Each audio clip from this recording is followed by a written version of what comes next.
기도하겠습니다. 하나님 아버지, 오늘도 주님의 날, 특별히 부활의 날에 영광의 주님을 찬양합니다. 또한 부활하신 주님의 음성 우리 모두가 듣기 원합니다. 말씀 들려주시고 깨닫게 하시고 그 부활의 능력으로 살아가는 성도들 되게 하여 주시옵소서. 예수님의 이름으로 기도하옵나이다. 아멘.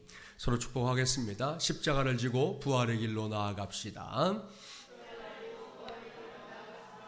한 번 더 축복합니다. 주님은 당신을 위해 십자가를 지셨습니다. 할렐루야. 예, 오늘 부활절이니까 한 번 더 축복할까요? 예수 부활, 우리의 부활입니다. 할렐루야. 네, 그렇습니다. 오늘은 2021년 부활주일입니다. 작년 1월 말부터 시작된 생각지도 못했던 복병 코로나19 때문에 올해까지 벌써 두 번째, 이전과는 비교할 수 없이 힘겹고 또 마음이 묵직한 가운데 사순절을 보냈습니다. 결코 짧지 않은 시간인데요. 아직도 코로나 사태가 마무리되지 못해서 너무 아쉽습니다. 그래도 우리 교회는 어제까지 제17차 특세를 은혜 가운데 감당했습니다. 매일이 은혜였고 매일이 감사였습니다. 그리고 이렇게 새로운 날, 부활의 날 아침을 기쁨으로 맞이했습니다. 그러니 감사하고 또 감사할 일입니다.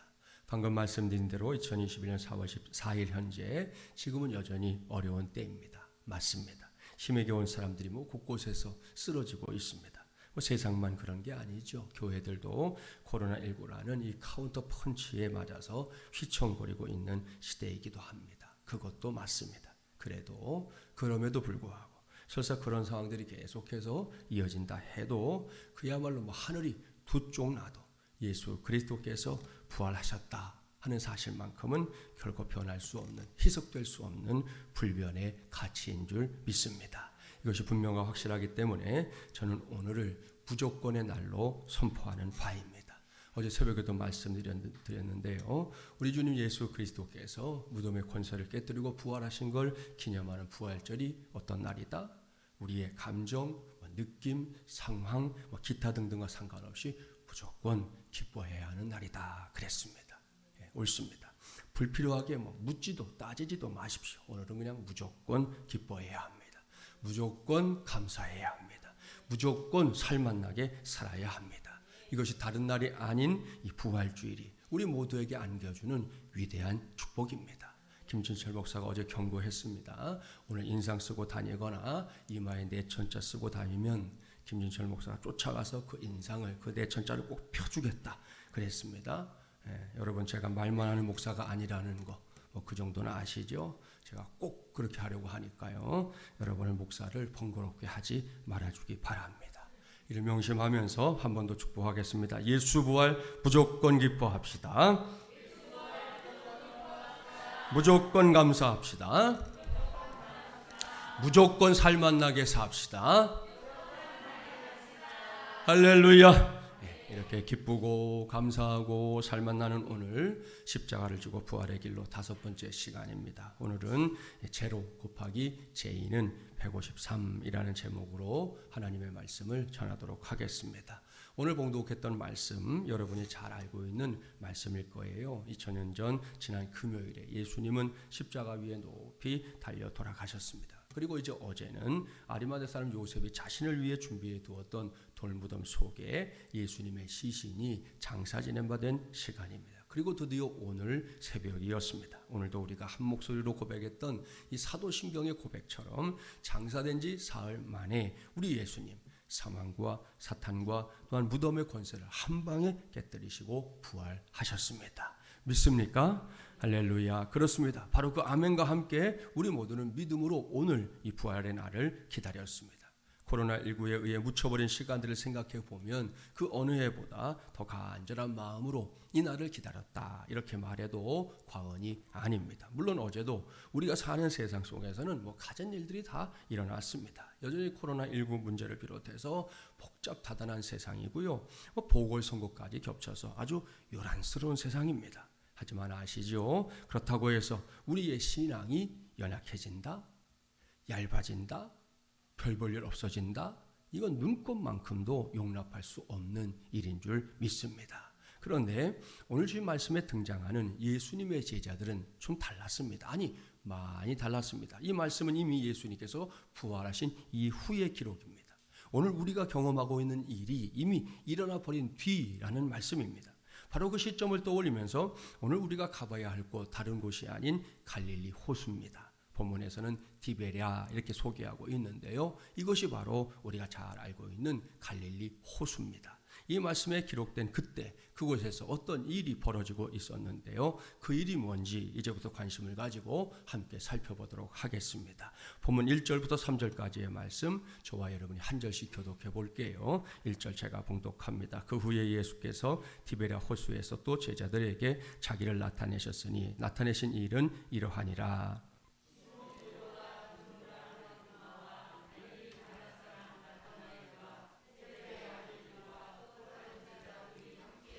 함께 봉독합니다. 시몬 베드로가 나는 물고기 잡으러 가노라 하니 그들이 우리도 함께 가겠다 하고 나가서 배에 올랐으나 그날 밤에 아무것도 잡지 못하였더니. 여러분, 여기에 우리에게도 매우 익숙한 인물들이 등장하지요. 시몬 베드로, 도마, 나다나엘, 또 세베대의 아들인 요한과 야고보. 그 다음에는 이제 이름이 거명되지 않은 2명의 제자들입니다. 그러니까 모두 7명이 지금 디베랴 호수 주변에서 서성이고 있습니다.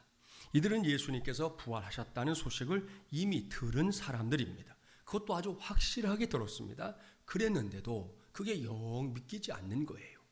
그러다가 베드로가 나는 물고기나 잡으러 가겠다 이렇게 선수를 치니까 정말이지 별 생각 없이 그래 나도 이렇게 따라 나섰던 겁니다. 여기서 우리는 2가지 사실에 주목해야 합니다. 첫째, 내가 있어야 할 사명의 자리를 분명히 알아야 한다 이겁니다. 여러분, 지금 예수님의 제자들이 있어야 할 곳 어디입니까? 어려울 게 없잖아요. 복잡할 게 없습니다. 잘 들으십시오. 그 자리는 부활하신 예수님을 세상에 알리는 자리입니다. 죽어가는 영혼들을 살려내라고 처음 제자들을 부르실 때 맡겨주셨던 사람을 낚는 어부가 되는 자리, 바로 그 자리 말입니다. 제자들로서는 이것이 마땅한 본분이었는데요. 베드로를 비롯한 제자들 당시에 그 대열에서 완전히 이탈하고 있었습니다. 그러니 이거 참으로 안타까운 노릇 아닙니까? 둘째, 무엇이든 생각 없이 덩달아 해서는 안 된다 이겁니다. 조금 전에 봉독했던 말씀을 다시 보세요. 다들 멍하고 있다가 베드로가 갑자기 물고기 잡으러 가겠다. 그러니까 나머지 6명이 막 덩달아서 따라 나서고 있습니다. 이들 중에서 베드로와 세베대의 2 아들, 그러니까 요한과 야고보는 원래 어부 출신이었다는 거 아시죠? 따라서 이들이 그래도 따라 나섰다. 이건 어느 정도 이해가 된단 말이에요. 근데 나머지 4사람은 도대체 무엇을 하겠다는 겁니까? 여러분, 어부 노릇이 그렇게 쉽습니까? 아니에요. 당장 배를 타는 것부터 이게 보통 일이 아닙니다. 뱃멀미가 얼마나 대단한지 아시죠? 이 뱃멀미에는 약도 없다 그럽니다. 그렇게 어렵게 배를 타는 거예요. 게다가 배 위에 가만히 있는 것도 아닙니다. 그물질을 해야 하니 흔들리는 배 위에서 부지런히 움직여야 하는 거예요. 그래야 밥값이라도 하는 거 아니겠습니까? 그런데 이렇게 쉽지 않은 일을 하는 건데 아무 생각 없이 베드로를 따라서 나도 해보겠다? 한마디로 어이가 없는 일이다 라는 말씀이에요. 이렇게 아무런 생각 없이 덩달아서 따라하는 거 세상에서는 부화내동한다 이렇게 말합니다. 이 부화내동이라는 것은 우레소리에 맞추어서 천하 만물이 함께 울린다 이런 뜻이거든요. 이건 자기 생각이나 주장 없이 남의 의견에 그저 막연하게 동조한다는 말입니다. 오늘 본문에 등장하는 제자들이 딱 그 짝이에요. 우리나라 사람들을 보면 이렇게 남의 의견에 쉽게 동조하는 경향이 굉장히 두드러져요. 예를 들어서 어떤 사업이 잘 된다 그러면 모두가 다 그 사업에 뛰어듭니다. 언젠가 그 노래방이라는 사업, 지금은 그렇지 않지만 초창기에 꽤 잘 될 때가 있었잖아요. 그때 너도 나도 사업을 하면 노래방만 개업하는 거예요. 그렇다가 모두가 어려움을 겪었는데요. 그럴 수밖에 없는 게 그곳에 드나드는 사람들은 이미 정해져 있는 거 제한돼 있잖아요. 계속 인구가 늘어나는 게 아닌데 사업장만 늘어나니까 결국은 서로 과당 경쟁을 통해 도태되는 그런 일들이 일어나게 됐던 것이죠. 이것은 개인적인 문제에서도 마찬가지입니다. 여기서 믿음을 가진 우리 모두가 반드시 전제해야 할 게 있습니다. 그것은 하나님께서 결코 우리를 획일적인 존재로 창조한 분이 아니시다 하는 사실입니다. 옳습니다. 공장에서, 장난감 공장에서 똑같은 장난감을 대량 생산하듯 그렇게 쉽게 우리를 창조하지 않았습니다. 우리 얼굴 생김새가 다 다르고요. 목소리가 다 다릅니다. 손에 있는 지문도 다르고요. 심지어 안구의 생김새도 다 다릅니다. 이것을 세상에서는 개성 이렇게 부르고요. 성경에서는 은사 이렇게 표현합니다.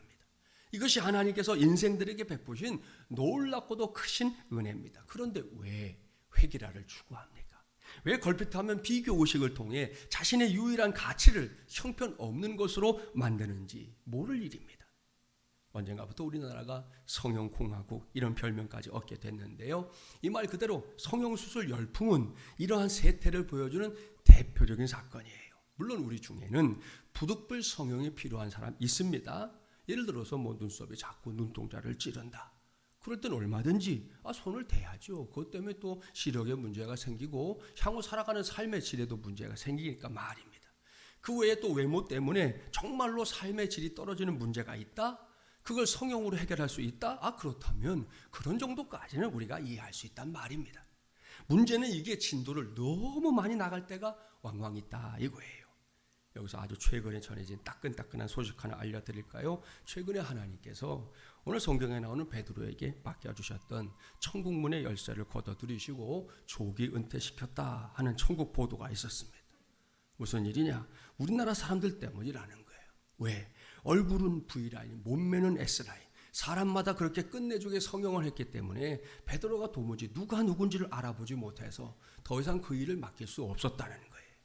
이게 무슨 말인지 아시죠? 성형에 몰입하는 사람들이 다 아무개 연예인처럼 되고 싶어 하기 때문입니다. 아예 올 때 사진 들고 온다는 거잖아요. 이렇게 고쳐달라고. 분명하게 말씀드리는데요. 이건 매우 어리석은 일입니다. 간혹 말씀드렸죠. 흔한 것은 결코 귀한 게 아니에요. 여기에도 있고 저기에도 있는 거. 그건 흔하다 그러는 거예요. 이 세상 천지를 다 뒤졌는데 딱 하나밖에 없는 존재. 여러분 그거야말로 가장 귀한 존재인 줄 믿습니다. 사랑하는 여러분, 바로 저와 여러분이 하나님께서 그렇게 창조한 사람들이에요. 그러니까 괜히 다른 사람 흉내 내려고 애쓰지 말라는 거예요. 그냥 여러분 자신으로 여러분의 모습 그대로 충분한 자신감을 가져도 됩니다. 여러분은 이미 존귀한 존재들이기 때문이에요. 그런 의미에서 제가 여러분을 축복하겠습니다. 여러분은 존귀한 사람입니다. 정말이지 여러분 기가 막히게 생겼습니다.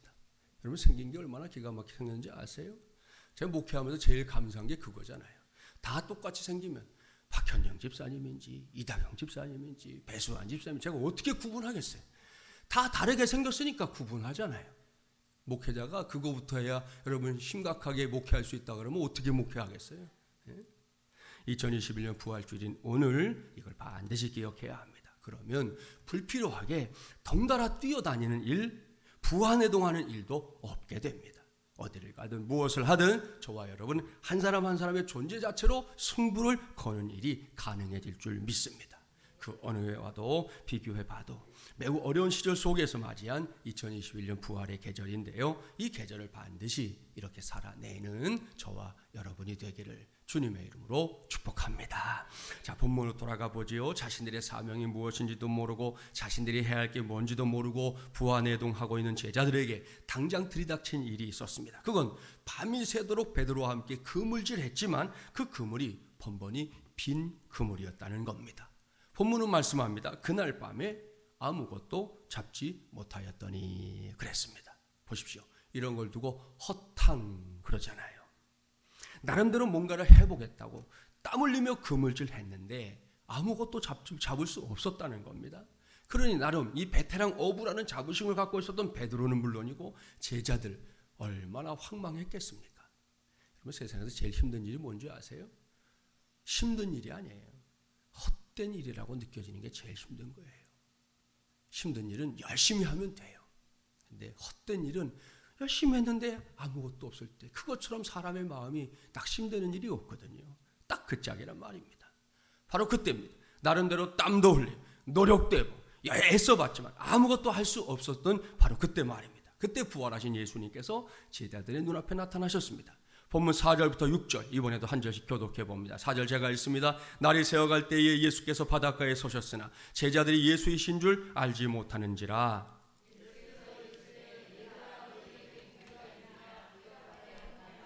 함께 봉독합니다. 이르시되 그물을 배 오른편에 던지라 그리하면 잡으리라 하시니 이에 던졌더니 물고기가 많아 그물을 둘 수 없더라. 아멘. 할렐루야. 어느덧 시간은 새벽 미명을 향해 가고 있었습니다. 아직은 어둑어둑한 시간이었다는 겁니다. 그때 부활하신 예수님께서 디베랴 바닷가에 나타나셨습니다. 열심히 그물질하는 제자들에게 말씀하셨어요. 너희에게 고기가 있느냐?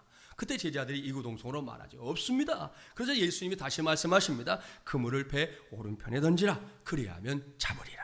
이어지는 말씀을 보면 제자들은 이분이 예수님이라는 사실을 미처 몰랐던 것 같습니다. 그럼에도 불구하고 육지에서 들려오는 그 음성을 그들 모두가 무시할 수 없었습니다. 그렇게 뭔가 알 수 없는 어떤 힘에 이끌려 제자들은 그물을 배 오른편에 던졌습니다. 그래서 어찌 되었습니까? 많은 물고기가 잡혔습니다.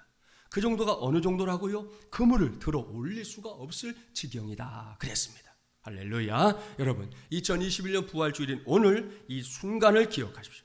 이 순간이 다른 제자들에게는 그저 신기한 시간이었을지 모릅니다. 밤을 지새웠지만 잡지 못했던 물고기들이 순식간에 그물 가득히 잡혔으니 말입니다. 그런데 이 순간을 그저 그렇게 마냥 신기한 순간으로만 생각할 수 없는 한 사람이 그 자리에 있었습니다. 그는 지난 주일에 우리가 함께 만나봤었던 사도 베드로, 시몬 베드로입니다. 왜입니까? 사도 베드로 3년 전에 지금 눈앞에서 벌어지고 있는 것과 똑같은 일을 이미 경험했었기 때문입니다. 그렇습니다. 예수님을 처음 만났을 때 체험했던 일과 똑같은 일이 다시금 지금 디베랴 호수에서 벌어지고 있었습니다. 그때나 지금이나 똑같이 텅 빈 그물이었습니다.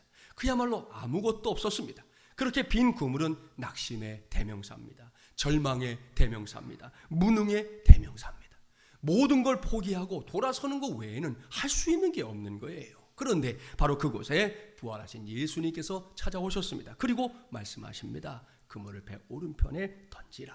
그리하면 잡으리라. 이때 시몬 베드로를 비롯한 제자들이 한 거 다른 거 없어요. 이 말씀에 토를 달지 않았고요. 거기에다가 자기들의 생각을 보태지도 않았습니다. 그냥 순종했습니다. 그것뿐이었습니다. 그러자 베드로가 처음 예수님을 만났던 때와 똑같은 사건이 그들의 눈앞에서 벌어진 거예요. 도무지 그물을 들어 올릴 수 없을 만큼 많은 물고기를 잡은 겁니다. 이 정도 되니까 베드로는 3년 전의 이 일을 떠올릴 수밖에 없었을 겁니다. 본문 7절 말씀을 보세요. 다른 제자 한 사람이 육지에 서 계신 예수님을 보고 베드로에게 말합니다. 여봐, 저분 예수님 아니야? 그러자 베드로가 조금도 망설임이 없이 바다로 뛰어들었습니다. 예수님을 만나기 위해 음파 헤엄을 쳐서 육지로 올라왔고요. 바로 그 뒤를 다른 제자들도 따라 올라오게 됩니다. 오늘 주신 말씀은 이때 잡은 물고기의 숫자를 우리에게 친절하게 가르쳐주고 있습니다. 본문 11절 말씀 우리 함께 봉독해 볼까요? 11절입니다. 시몬 베드로가 올라가서 그물을 육지에 끌어올리니 가득히 찬 큰 물고기가 153마리라 이같이 많으나 그물이 찢어지지 아니하였더라. 아멘. 여러분 모두 몇 마리라고요? 153마리. 할렐루야. 여기서 오늘 제가 여러분에게 전하고 있는 이 말씀의 제목을 떠올려 주기 바랍니다. 0, 제로 곱하기 J는 153. 이것이 2021년 부활의 날에 제가 여러분에게 꼭 소개하고 싶은 부활의 방정식입니다. 여기서 제로는 그야말로 빵이에요. 빵. 제로, 0. 뭔지 다 아시죠? 이건 그야말로 아무것도 없는 상태. 눈을 막 씻고 찾아봐도 단 한 가지도 볼 수 없는 상태를 말합니다. 그런데 그런 상태에 J, 그러니까 지저스, 예수님을 곱하면 그것은 153이 된다 이겁니다. 이것이 오늘 제가 여러분에게 힘주어 전하고 있는 말씀의 제목이에요. 여러분이 이미 학창시절을 통해서 수학 시간에 이 0, 이 제로라는 녀석이 얼마나 대단한 힘을 가지고 있는지 배웠을 겁니다. 그렇습니다. 숫자 0, 제로는 어떤 숫자를 갖다가 곱해도 그 숫자들을 몽땅 다 0으로 만들어버려요. 아주 막강한 힘이에요. 그래서 이 0에는 수천을 곱해도 수만을 곱해도 심지어 수조를 곱해도 여전히 빵입니다. 아무것도 아닌 게 된단 말이에요. 여러분 이게 예수님의 부활 소식을 듣고도 티베랴 바다에서 서성이고 있었던 당시 제자들의 모습입니다. 앞서 말씀드린 대로 별 생각 없이 다른 사람들이 하는 걸 덩달아 따라서 하는 내 의지도 생각도 계획도 없어요. 누가 하니까 그래? 따라하는, 그야말로 부화내동하는 사람들의 모습 말입니다. 그렇다면 오늘날에는 어떻습니까? 곰곰이 생각해 보세요. 오늘날도 마찬가지 아닙니까? 나름 하루하루를 살아보지만 하루의 결산이 빵에 불과할 때 있습니다. 많습니다. 그건 텅 빈 그물과 다를 게 없는 거지요. 진짜로 아무것도 아닌 거예요. 그런데 아무리 그렇게 무능한 인생이라 할지라도, 그야말로 아무것도 아닌 인생이라고 할지라도, 그런 인생 속에 예수 그리스도께서 곱해지면요, 여러분, 그렇게만 되면 그때부터 어찌 되는지 아십니까? 부족하지만 김진철 목사가 이 시간에 장담하겠습니다. 상황이 달라집니다. 역사가 일어납니다. 또한 기적이 일어납니다. 그 결과가 153이 될 줄 믿습니다. 이러한 말씀의 역사를 100% 체험한 사람들 많아요. 오늘 두 사람만 소개하려고 하는데요. 먼저는 국내 인물입니다. 여러분이 이미 잘 알고 있는, 지금까지도 많이 사용하고 있는 이 모나미 볼펜의 전임 회장님, 지금 돌아가셨는데 송삼석 장로님이 그 주인공이에요. 지금부터 따져보니까 약 58년 전이더라고요. 그때 회사가 이제 60년도에 이제 회사를 시작했는데 63년도에 이제 도산의 위기를 겪어요.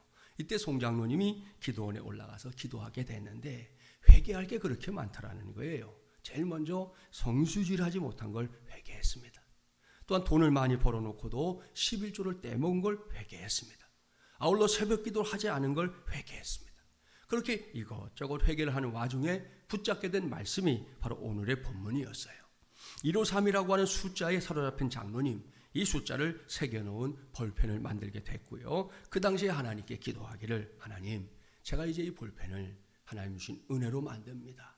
50억 자루가 팔리게 하여 주시옵소서. 이렇게 기도했습니다. 그 기도가 응답이 되어서 이 모나미 볼펜이 팔려나가기 시작하는데요. 장로님 고백에 따르면 정신이 없을 정도였다는 거예요. 제가 요즘에 강단에서도 사용해요. 요건데 얼마나 투박한 볼펜입니까? 그런데도 이 볼펜, 여러분, 지금도 잘 팔려요. 매력도 없고 요즘 나오는 신세대 볼펜에 비하면 정말 보잘것없는데도 여전히 잘 팔려나가는 볼펜 중에 하나가 바로 이 모나미 볼펜이고, 최근엔 또 한정판으로 특별하게 만든 모나미 볼펜이 나왔는데 인터넷에 뜨자마자 순식간에 제가 사보려고 그랬거든. 딱 들어갔는데 벌써 품절이에요. 살 수가 없어요. 모든 사람들이 사가지고 살 수가 없더라고요. 전성기였던 1978년도에는 1년에만 12억 자루가 팔 때 12억 자루가. 그리고 지난 2000년도 통계를 보니까 이미 50억 자루 판매를 달성했고요. 정말 놀라운 일이 아닐 수 없어요. 무엇보다 이건 부활의 주님께서 함께해 주신 역사다, 분명히 확신하게 되고요. 제가 오늘 여러분에게 소개하고 있는 이 부활의 방정식이 확실하게 통했던 겁니다. 제로 곱하기 j-는 153, 이건 말입니다.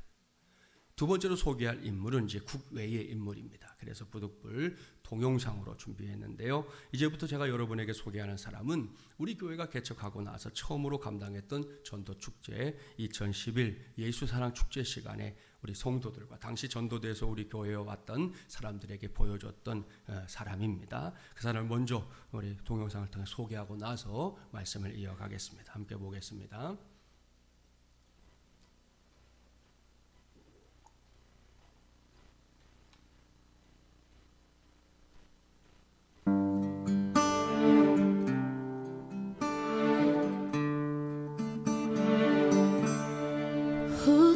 The sun, where to stand in the morning, and who told the ocean you can only come this far, and who showed the moon where to hide till evening, whose words alone can catch a falling star. Well, I know my Redeemer lives. I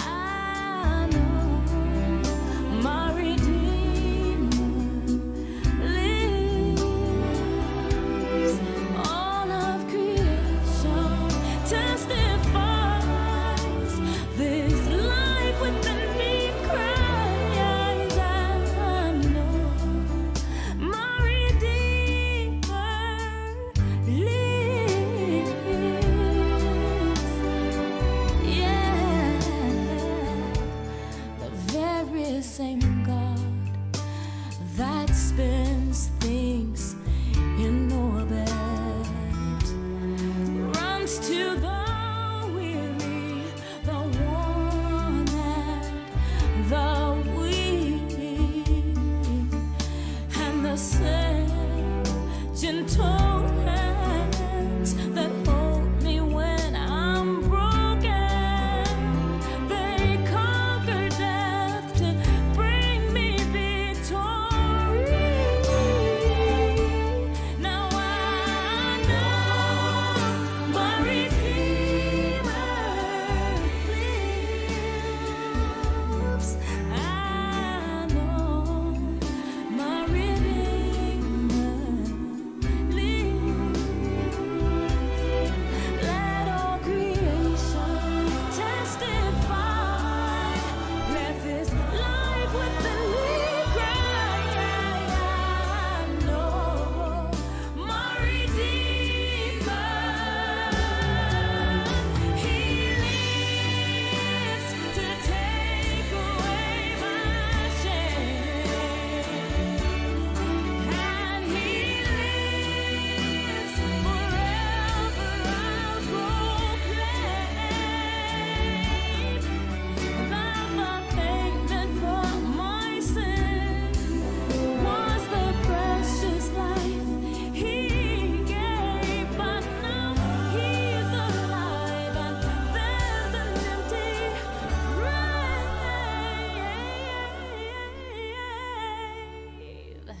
And I know my Redeemer lives.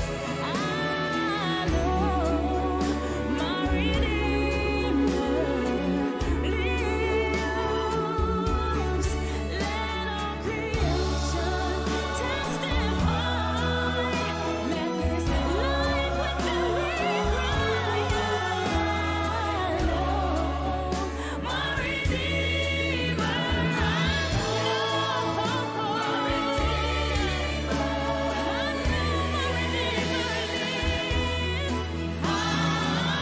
know my Redeemer lives.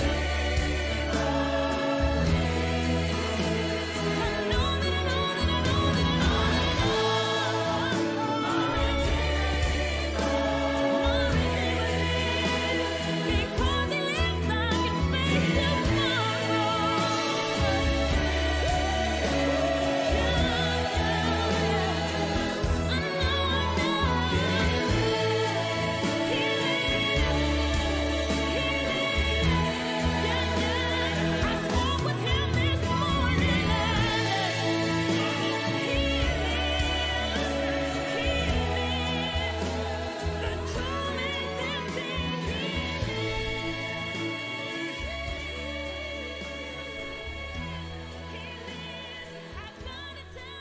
잘 보셨죠? 네, 방금 동영상을 통해 확인한 대로 등장하는 두 사람, 아버지는 딕 호잇이고요, 아들은 릭 호잇입니다.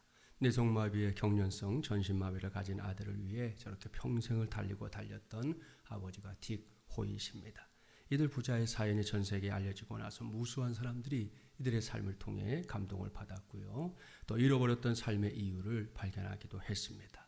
처음엔 아들이 그저 달리고 싶다는 작은 소원에 귀를 기울이고 반응했던 아버지입니다. 그래서 달리기 대회에 참가했던 건데요, 그때 아들이 아버지에게 말하는 거예요. 아버지, 달리고 있을 땐 아무 장애가 없는 것처럼 느껴져요.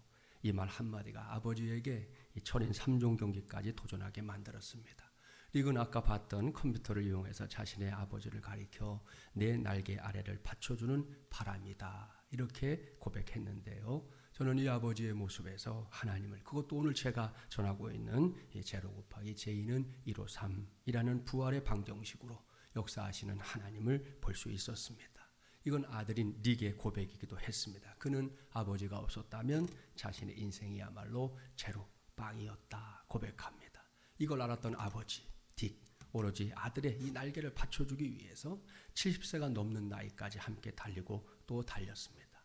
제가 물론 이 내용이 오늘 이 설교와 관계 있기도 했지만 또 전하게 된 것은 지난 3월 17일 지난달입니다. 3월 17일에 자택에서 잠을 자던 도중에 하나님의 나라로 떠났습니다. 여러분, 이제는 저와 여러분의 차례입니다. 이미 말씀드린 대로 우리의 삶은 무능함을 경험할 때가 있습니다. 많습니다. 코로나19 시대에 더더욱 그랬습니다. 목사인 저도 코로나19 문제만 생각하면 무기력해질 때가 적지 않았습니다. 그럴 때마다 느끼는 거 결국은 제로예요. 빵. 그런데요 여러분, 그러한 나의 삶에, 우리의 삶에 예수 그리스도께서 곱해지기만 하면 그때부터는 분명히 우리의 삶이 달라집니다. 인생이 달라집니다. 여러분, 당장 보는 게 달라지고요, 생각하는 게 달라져요, 듣는 게 달라지고요, 마음에 품는 뜻도 달라집니다. 분명히 제로였는데 아무리 뒤져봐도 그것밖에 없었는데 그것이 어느 순간 153의 기적으로 바뀌는 거 체험하게 될 줄 믿습니다. 제가 언젠가 이사신방을 다녀온 한 집사님 가정이 있어요. 이 집사님은 동서를 통해 예수를 믿게 된 사람이고요, 그 후로 제게 세례받고 집사님도 되고 지금까지 열심히 신앙생활 하고 있어요. 간혹 건강 문제로 움직이는 게 어려울 때가 있었는데 언젠가 관절이 안 좋아서 무릎이 땡땡하게 부어올랐는데도 예배하러 주일에 교회에 온 적이 있었어요. 그 사실을 알고 있었던 제가, 아니 집사님 어떻게 그 다리로 왔느냐고 물었더니 하는 말, 하나님께 11조 헌금 드리기 위한 일념으로 성수주일 하러 왔다는 거예요. 코로나19 시대인 작년과 올해 간혹 교회에 나기 어려운 상황들이 있었지 않습니까? 그런 상황에서도 다른 때는 몰라도 11조 헌금 드릴 때만큼은 자신의 손으로 하나님께 꼭 드리겠다고 출석에 힘쓰는 그런 집사님이에요.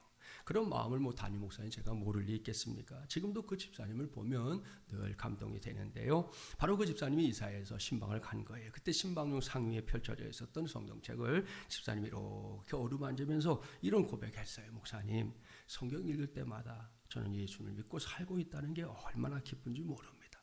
더도 말고 딱 1년만 더 일찍 예수님을 믿었더라면 얼마나 좋았을까 하는 생각을 하면서 성경을 읽고요, 그런 마음으로 교회에도 갑니다. 제가 이런 삶을 살고 있다는 것이 얼마나 좋은지 꿈꾸는 것 같습니다. 목사님 감사합니다. 감사합니다. 그랬습니다. 할렐루야.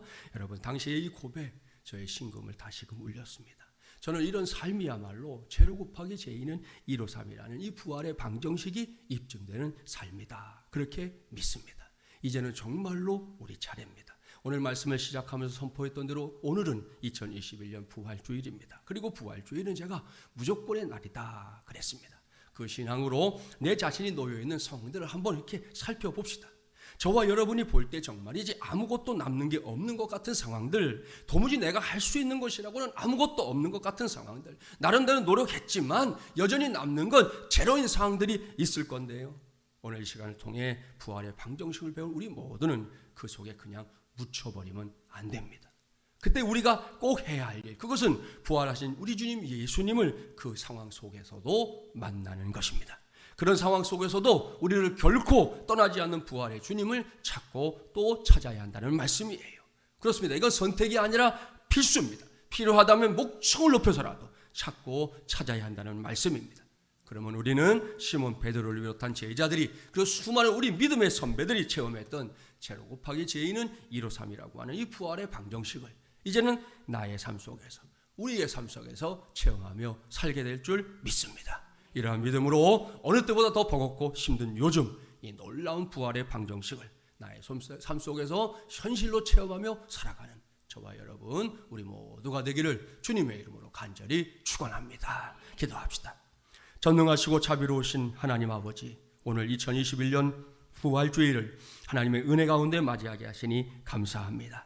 코로나19 속에서 하루하루를 살아가고 있는 우리 모두입니다. 정말이지 매일의 삶이 치열한 전쟁터와 같을 때도 있습니다. 그 속에서 우리가 깨닫게 되는 것, 어떤 때는 발가벗기운 듯이 확실하게 알게 되는 것, 그것은 나름대로 발버둥을 쳤지만 그 결과가 제로일 때가 많다는 겁니다. 그 허망함, 그 답답함, 그 괴로움, 이 세상에는 알아줄 사람이 별로 없습니다.